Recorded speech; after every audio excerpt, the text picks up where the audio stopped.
पहा नवीन एपिसोड्स एकदम add free.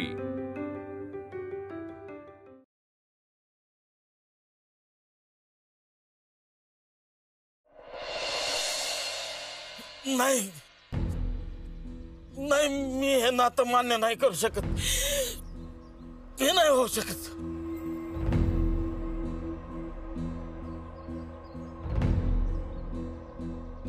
छोटे मालक, आम्ही तुमच्या सुखाच्या आड नाहीये ना। माझी परवानगी आहे।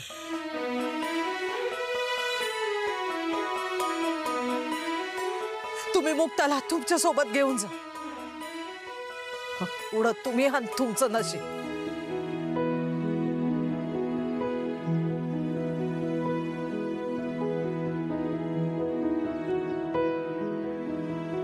बाबा बाबा तुम्ही कसला विचार करताय? मला पण असं वाटतंय असं व्हावा, पण माझं मन अजून धजावत नाही। भीतीनं काळजीनं मेंदू पोखरून काढलाय। मला सारखं असं वाटतंय की हे नातं नाही टिकणार। माया मुक्ता सोबत काहीतरी वाईट घडन, तिला त्या घरातून हाकलून काढतील, बाहेर काढतील। नाही नाही, याचा अर्थ तुमचा माझ्यावर विश्वास नाहीये। तसं नाही मालक, पण बाप म्हणून तुमची काळजी मी समजू शकतो, पण माझ्यावर विश्वास ठेवा। हो, त्या घरात काय किंवा दुसरीकडे कुठेही मी मुक्ता बरोबर काहीच चुकीचं घडू देणार नाही। तिचा नवराच नाही, तर तिचे वडील, तिची आई बनून मी तिची काळजी घेईन। मुक्ताला ठेचही लागू देणार नाही। सारंग,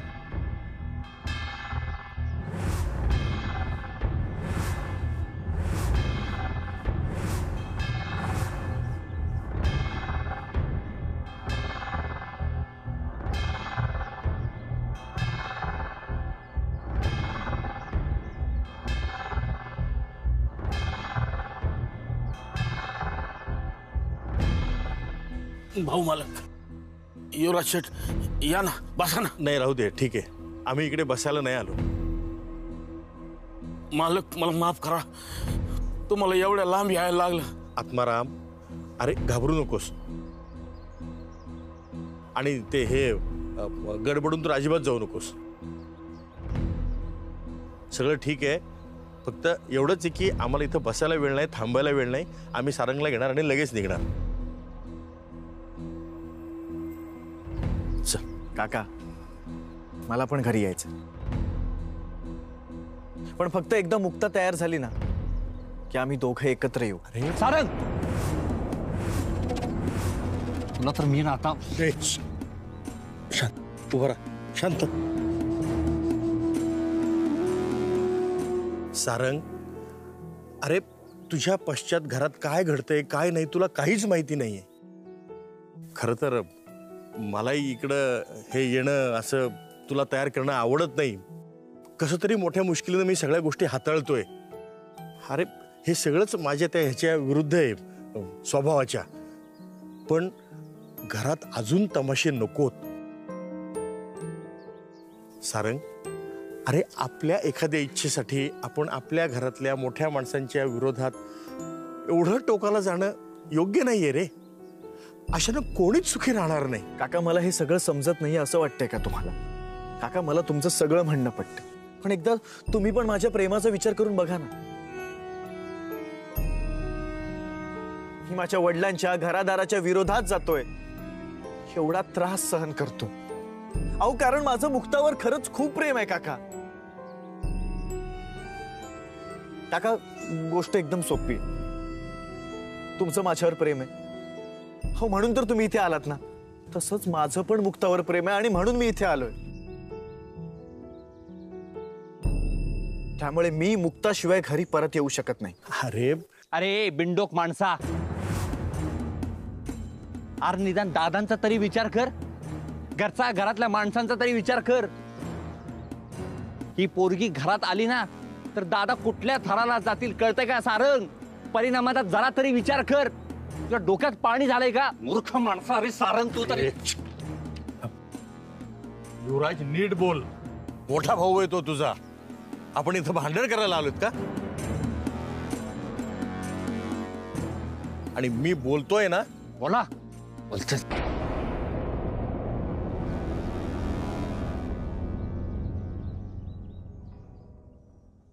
सारंग, अरे तुझ्या वडिलांची आज समाजामध्ये ती जी ही आहे ना इज्जत, ती इज्जत कमवण्यासाठी त्यांनी संपूर्ण आयुष्य खर्ची घातलंय रे. आर्याशीच तुझं लग्न होईल असा शब्द दिलाय त्यांनी निंबाळकरांना. त्याचं काय? अरे अशानं त्या दोघांमधले त्यांचे ते हे काय ते व्यावसायिक संबंध बिघडतील रे अशानं.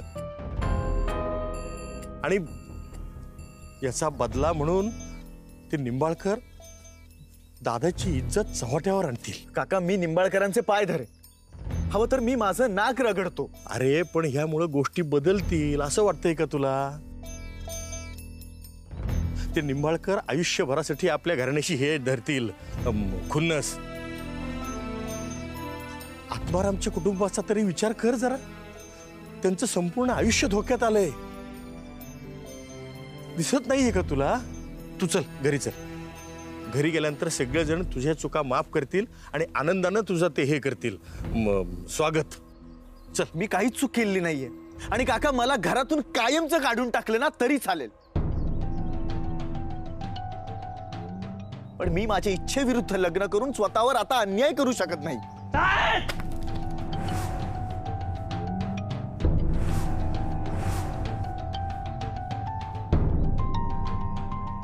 काका, तुमच्यासाठी तुमची इज्जत पणाला लागली आहे काका, तसं माझ्यासाठी माझं प्रेम पणाला लागलं.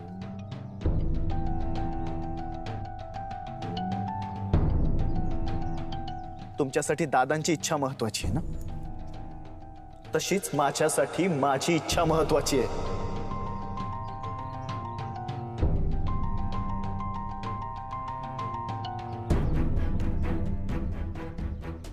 राव दादांनी तुला सारंगला परत आणायला सांगितलंय आणि मला त्यांची आज्ञा पाळावीच लागणार आहे. अशी संधी पुन्हा पुन्हा येत नसते.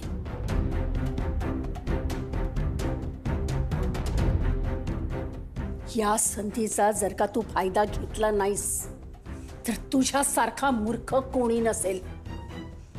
लक्षात ठेव, सारंग परत आला नाही तरच आपला फायदा आहे.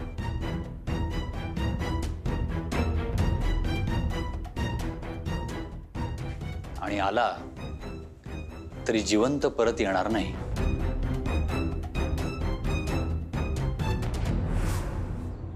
बाबा,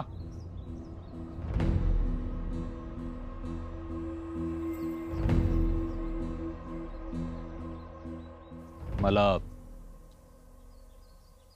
सारंगचं म्हणणं पटतंय.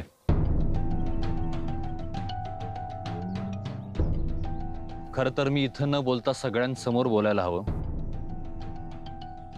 पण सारंग, मी तुझ्या एवढा शूर नाहीये आणि तुझ्या एवढी हिंमत मला उभ्या आयुष्यात करता येणार नाही.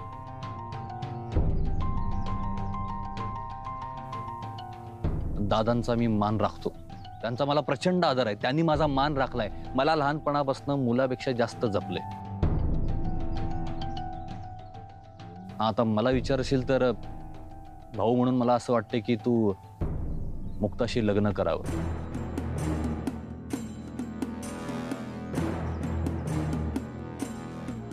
हो, माझा पाठिंबा आहे सारंगला.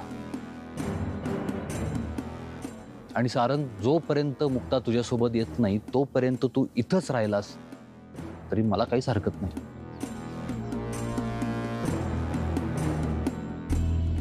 तू युवराज सेठ सरड्यासारखे रंग बदलितोय.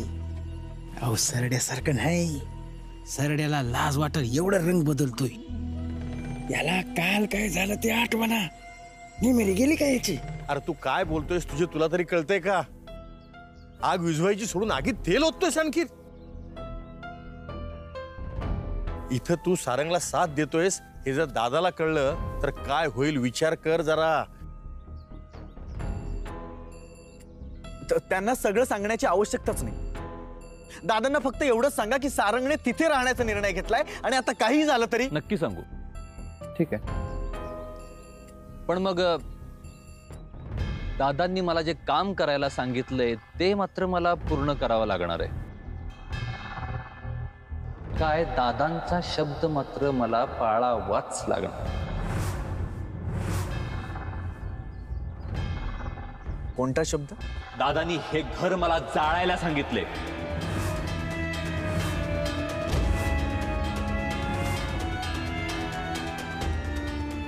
आणि मी ते जाळणारच. भैरू, बोला तुझ्या माणसांना. हा. अरे ये काय वेळा झालास का तू? हा, काही काय बोलतोयस? सारंग, तू अजिबात टेन्शन घेऊ नकोस. हे बघ, असं काहीही होणार नाही. असं कसं काहीच होणार नाही म्हणजे? दादांचा शब्द आहे आणि मी तो पाळणार. आणि तुम्हाला माहिती आहे, मी मेलो तरी दादांचा शब्द पाळणार आहे.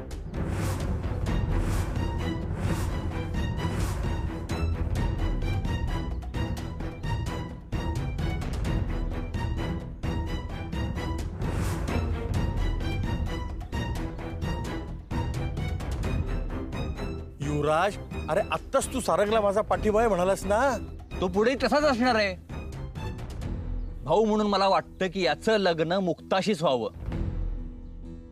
पण मुलगा म्हणून मला दादांचा शब्द पाळावाच लागणार आहे.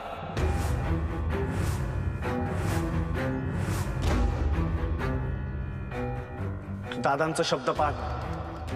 मी मुक्ताच्या कुटुंबाला दिलेला माझा शब्द पाळ.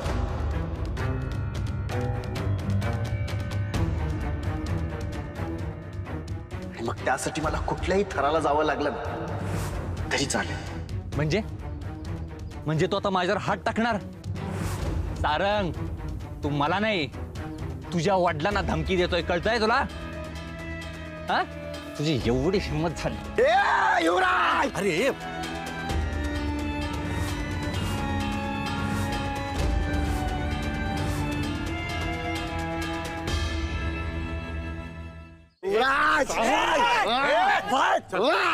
तुम्ही आमच्या घरच्या ह्याच्यात पडायचं ना भानगडीत. माग चाल चाल माग. युवराज, युवराज युवराज युवराज, अरे सारंग सोडा सोडा. युवराज, सारंग, अरे अरे युवराज मागो हो, मागे सरक. शांत शांत, एकदम जागेवर उभा राहा. शांत उभा राहा, एकदम शांत उभा राहा.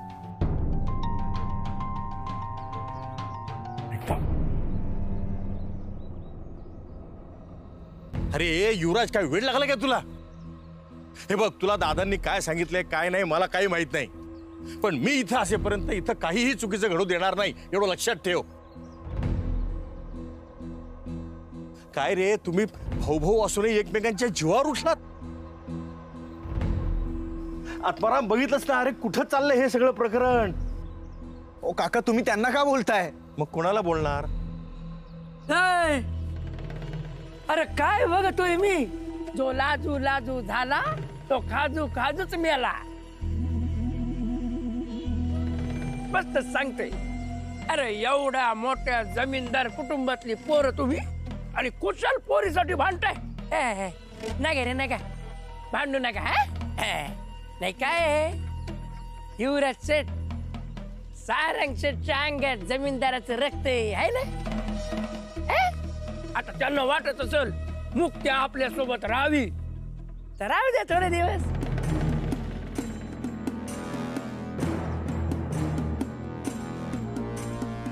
आता मुक्ताजवळ थोडं राहायचं असेल तर राहू द्या. तान मागली का येतील परत. कसं मी तर म्हणतो पोट भरस्तवर राहू द्या, आणि जाताना थोडेसे पैसे द्या. नाही काय, पुढच्या वेळी जरा प्रेमानं स्वागत करतील काय.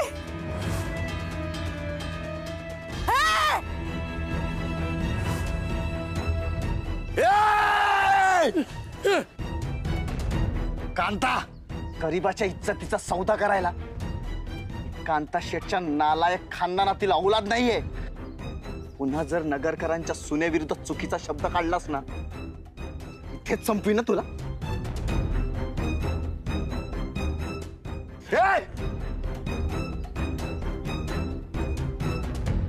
छोटे मालक सारे भांडू नका. छोटे मालक भांडू नका. हा भांडू नका.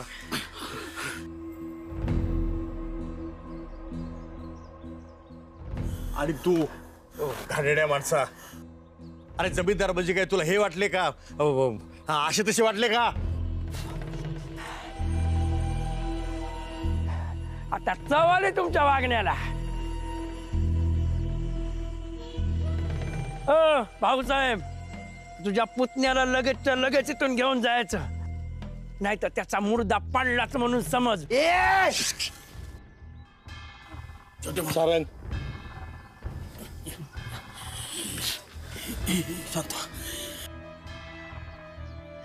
खबरदार, त्याच्या अंगाला हात लावशील तर. अरे सारंगला नुसतं खर्चटलं ना तरी रावसाहेब नगरकर जिवंत गाडतील एकेकाला.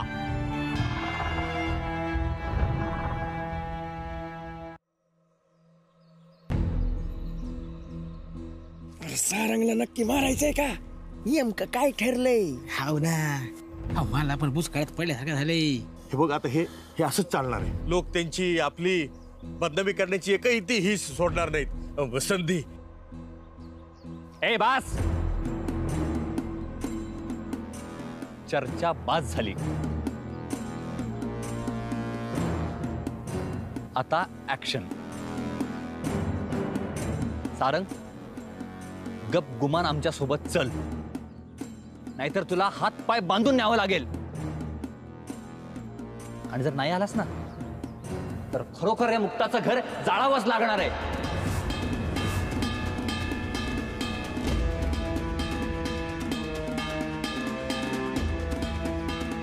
आता तर मी येणारच नाही. आणि तू मुक्ताच्या घरच्यांना हात तर लावून दाखव रे. तू बघच काय करतो.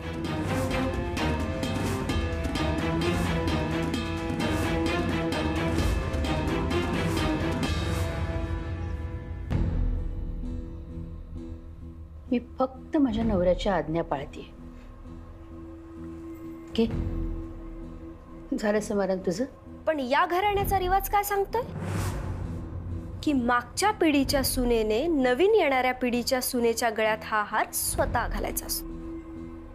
त्यामुळे तुम्ही कुठलाही संकोच न करता हा हार स्वतः माझ्या गळ्यात घाला. रिवाज असं बरंच काही सांगतो ग. त्यासाठी सून म्हणून माप ओलांडून या घरात यायला लागतं. आणि रिवाज असाही मोडलेलाच आहे. त्यामुळे हा हार काही मी माझ्या हाताने तुझ्या गळ्यात घालणार नाही. Okay, no problem. मग मला परत एकदा रावसाहेबांकडे जावं लागेल तुमची कंप्लेंट घेऊन. आणि दुसऱ्यांदा कंप्लेंट गेल्यावर तुमच्यासोबत ते काय करतील ह्याचा विचार न केलेलाच बरा, नाही का?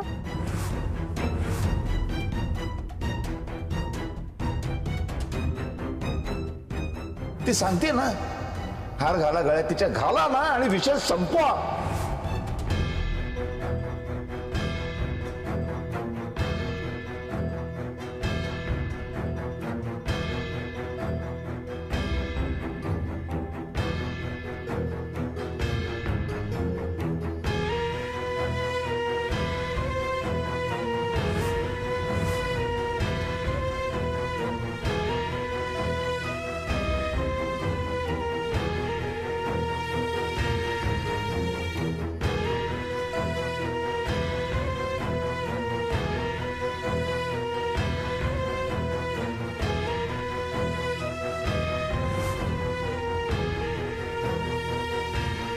तुझ्यासारखी मुलगी आहे, भाग्यवान आहे तुझी आई.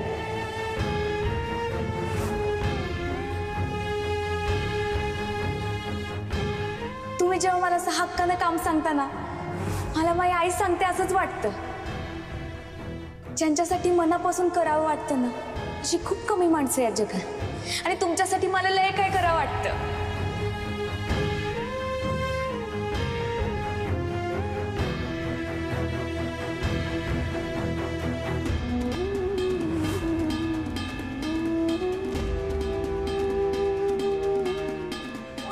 मुक्ता तुझ्या तोंडून माझं नावही घेऊ नकोस.